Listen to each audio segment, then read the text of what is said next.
श्रीगुरुभ्यो नमः। हरि ओम। श्रीमहागणाधिपतये नमः। श्रीमहासरस्वत्यै नमः। श्रीगुरुभ्यो नमः। हरि ओम। जगदं पितरं वंदे पार्वती परमेश्वरं। पार्वती परमेश्वर अनुग्रहంతో మా గురువుగారి యొక్క కటాక్షంతో నా తండ్రి ఆశీస్సులతో డిసెంబర్ మాసంలో ద్వాదశ రాశి వారి యొక్క ఫలితాలు ఏ విధంగా ఉండబోతున్నాయి, ఈ డిసెంబర్లో అనూహ్యమైన మార్పులు ఏమైనా జరుగుతాయా, ఆర్థికంగా ఏమైనా ఇబ్బందులు తొలగి ఆర్థిక స్థిరత్వం ఏర్పడుతుందా, డిసెంబర్లో ఏదైనా ఉద్యోగం మారేటువంటి అవకాశాలు కానీ, ఉద్యోగంలోంచి మిమ్మల్ని తొలగించేటువంటి అవకాశం కానీ, అదేవిధంగా ఆరోగ్యానికి సంబంధించిన ఇబ్బందులు కానీ, ఇతర సంబంధాలను మీరు విడిచిపెట్టినటువంటి బంధాలు మళ్ళా తిరిగి పునరుద్ధీకరవడం కానీ, విదేశాల్లో ఉన్న వారికి ఈ సమయంలో ఏ విధంగా ఉండబోతోంది డిసెంబర్ నెలంతా కూడా, వారి యొక్క ప్రతి కార్యక్రమంలోనూ దిగ్విజయంగా ముందుకు సాగాలంటే ఏ దేవతామూర్తిని, ఏ మంత్రాన్ని మనం పఠించుకోవాలి, ఎటువంటి కుంకుమని మనం ధరించాలి, వచ్చేటువంటి పెను ప్రమాదం నుంచి బయటపడడానికి ఏ విధమైన జాగ్రత్తలు తీసుకోవాలి అనేటువంటి విషయాలు డిసెంబర్ నెలలో ఏ విధంగా మనం ఉంటే కలిసి వస్తుంది, మన యొక్క ఆలోచన ధోరణి ఏ విధంగా ఉండాలి అనేటువంటి పూర్తి విషయాన్ని ద్వాదశ రాశుల వారందరికీ కూడా మేషం నుంచి ప్రారంభం చేసుకుని మీనరాశి వరకు కూడా ఈ డిసెంబర్ నెలలో ఏ విధంగా ఉండబోతోంది అనేది మనం పరిశీలన చేసుకోవడం, ఈ యొక్క పరిశీలన అంతా కూడా కేవలము గోచార రీత్యా మాత్రమే మీకు తెలియజేయడం. ఈ గోచార రీత్యా చెప్పేటువంటి ఫలితాలు రమారమి 70% వరకు కూడా మ్యాచ్ అవుతాయి. మరి మిగిలిన 30% ఏమిటి గురువు గారు అంటే, అది మీ కర్మ సిద్ధాంతాన్ని అనుసరించి ఉంటుంది. వ్యక్తిగతంగా ఇవి గోచార రీత్యా కాబట్టి వ్యక్తిగతంగా మీకు మీ జాతకాన్ని తెలుసుకోవాలంటే కనుక కింద స్క్రోల్ అవుతున్న నెంబర్ని సంప్రదించడం, ఆ నెంబర్లో మీ యొక్క గోత్రము, పేరు, date of birth, place of birth, time of birth వీటిని మాకు పంపించడం, చక్రాల్ని పరిశీలన చేసి దానికి తగు సమస్యకి పరిష్కారం చెప్పడం జరుగుతుంది. కొంతమందికి డేట్ ఆఫ్ బర్త్ తెలియకపోతే మీ ఫోటోలు పంపించడం, మేము అడిగేటువంటి ప్రశ్నలకు సమాధానం చెప్పడం, దానివల్ల మేము మీ యొక్క జాతకాన్ని పూర్తిగా పరిశీలించి వివరించడం చెప్పడం జరుగుతుంది. కాబట్టి ఇప్పుడు తెలియజేసేటువంటి డిసెంబర్ ఫలితాలన్నీ కూడా గోచార రీత్యా మాత్రమే చెప్పడం జరుగుతుంది. డిసెంబర్ నెలలో కర్కాటక రాశి వారికి ఏ విధంగా ఉండబోతోంది అనగా, వీరికి డిసెంబర్ నెల కొంచెం ఆనందదాయకంగా వారి వాతావరణం మారుతోందని చెప్పచ్చు.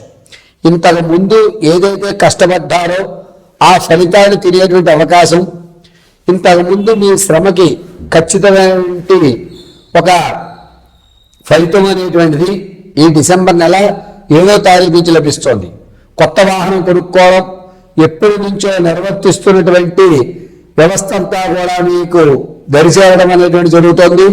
అంతేకాకుండా కర్కాటక రాశిలో ఉన్నటువంటి వారు నూతనమైనటువంటి స్నేహాలు ఏర్పరచుకోవడం, వాటి వల్ల మీ యొక్క భవిష్యత్తుకి కావలసినటువంటి స్టెప్స్, అంటే అభివృద్ధికి కావలసినటువంటి విధి విధానాలు వాళ్ళ దగ్గర నేర్చుకోవడం, మీకంటూ ఒక గుర్తింపు ఏర్పరచుకునేటువంటి అవకాశం డిసెంబర్ నెలలో కర్కాటక రాశి వారికి లభిస్తుందని చెప్పచ్చు.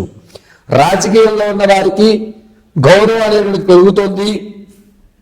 ధనపరంగా మీరు ఇప్పటి వరకు చూడని ధనాన్ని చూడటం, అప్పులు అనేటువంటివి 85% తీర్చివేయడం, ఆర్థికంగా కూడా నేను నిలవగొట్టుతున్నాను, నాకంటే ఇప్పుడు నా మీద నమ్మకం ఏర్పడింది అనేటువంటి మాట రావడం జరుగుతుంది. అంతేకాకుండా ఈ కర్కాటక రాశి వారికి ఈ నెలంతా కూడాను విందు వినాదాల్లో మీకంటే ఒక ప్రత్యేకమైన గుర్తింపు లభిస్తూ ఉంటుంది. ఎవరైతే వ్యాపారం ప్రారంభం చేద్దాం అనుకుంటున్నారో వారికి ఒక మంచి అవకాశంగా చెప్పచ్చు. అది కూడాను డిసెంబర్ నెల 10వ తారీఖు నుంచి 28 వరకు కూడా వ్యాపారానికి కలిసి వచ్చేటువంటి సూచన.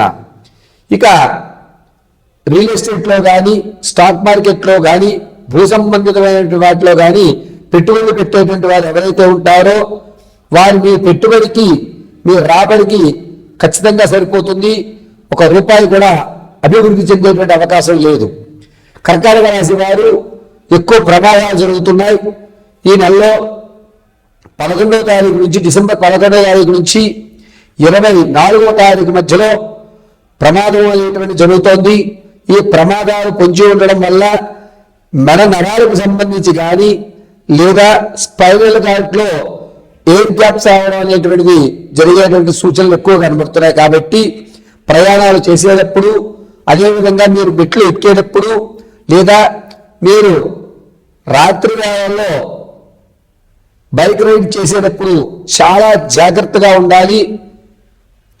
అంతేకాకుండా కర్కాటక రాశి వారికి కొన్ని స్కిన్కి సంబంధించిన అలర్జీలు అనేటువంటివి ఏర్పడుతున్నాయి.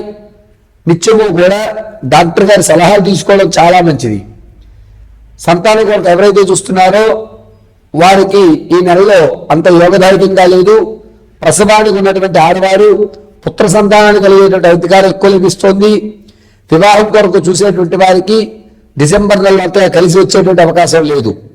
ఇక కర్కాటక రాశిలో భార్యాభర్తల మధ్య అన్యోన్యత అనేటువంటి తగ్గుతుంది. కీచులాట్లు పెరుగుతున్నాయి. ఎడమొహం పెడమొహంగా ఒకే ఇంట్లో 2 వేరు వేరు వ్యక్తులు ఉన్నారా అన్నట్టుగా మీ ప్రవర్తనలు నడుస్తూ ఉంటాయి.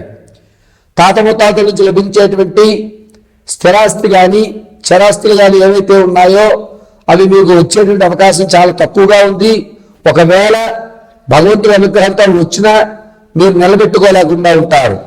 వారిని అమ్మేయడం, ఇవేం చేసుకుంటాంలే, దీన్ని అమ్మేస్తే ఎంతో కొంత ధనం వస్తుంది కదా అనేటువంటి ఆలోచన ధోరణి ఏర్పడుతుంది తప్ప వీటిని ఇప్పుడు ఉంచుకుందాం, రానున్న రోజుల్లో వీటి యొక్క రేటు పెరుగుతుంది అనేటువంటి ఆలోచన ఎక్కడ మీకు కనిపించదు. పైగా కర్కాటక రాశిలో విదేశాల్లో ఉన్న వారికి మాత్రం ఆరోగ్యమైన సమస్య ఎక్కువ అవుతూ ఉంటాయి. చాలా జాగ్రత్తగా ఉండాలి. ఈ కర్కాటక రాశిలో వారు మీరు ఏదైనా పనిని ప్రారంభం చేయాలి అనుకుంటే గనక ఆ పనిని మంగళవారము, ఆదివారము, అదేవిధంగా గురువారం చేయకండి. ఈ 3 రోజులు కాకుండా ఏ రోజులైనా మీరు ప్రారంభం చేయండి. ఈ నెలాఖరు పూర్తయ్యేసరికి మీరు అనుకున్న పనులు పూర్తవుతాయి. అంతేకాకుండా ఈ కర్కాటక రాశిలో వారు మీ ఆలోచన ధోరణి అంతా కూడా అద్భుతంగా లభిస్తుంది. ఆరోగ్య సమస్య కానీ, ఆర్థికంగా కానీ మీరు నిలదొక్కుకోవాలి అనుకుంటే కనుక డిసెంబర్ నెలంతా కూడా నృసింహ మహామంత్రాన్ని జపించుకోవడం, లేదా లక్ష్మీనారాయణ అనుకోవడం, కుదిరితే డిసెంబర్ నెలలో వెంకటేశ్వర స్వామి వారి యొక్క దైవ దర్శనాలు చేసుకోవడం చాలా మంచిది. ప్రతినిత్యము కూడా పాత్రలో లేదా ఒక గ్లాసులో కానీ తులసి దళాలు రాత్రి వేళ వేసి ఉంచి తెల్లవారుజామున కాలకృత్యాలన్నీ పూర్తి చేసుకున్న తర్వాత శ్రీమన్నారాయణ అర్పితమస్తు అని చెప్పి ఆ నీళ్ళని తులసి దళంతో పాటు స్వీకరించడం చాలా మంచిది. ప్రతిరోజు చందనాన్ని వృత్తలాకారంగా పెట్టుకోండి. శ్రీ వెంకటేశ్వర స్వామి వారి అనుగ్రహంతో మీ యొక్క పనులన్నీ కూడా ఉన్నతమైన స్థితిగతులు పొందుతూ నారాయణ కటాక్షం కలుగుతుంది.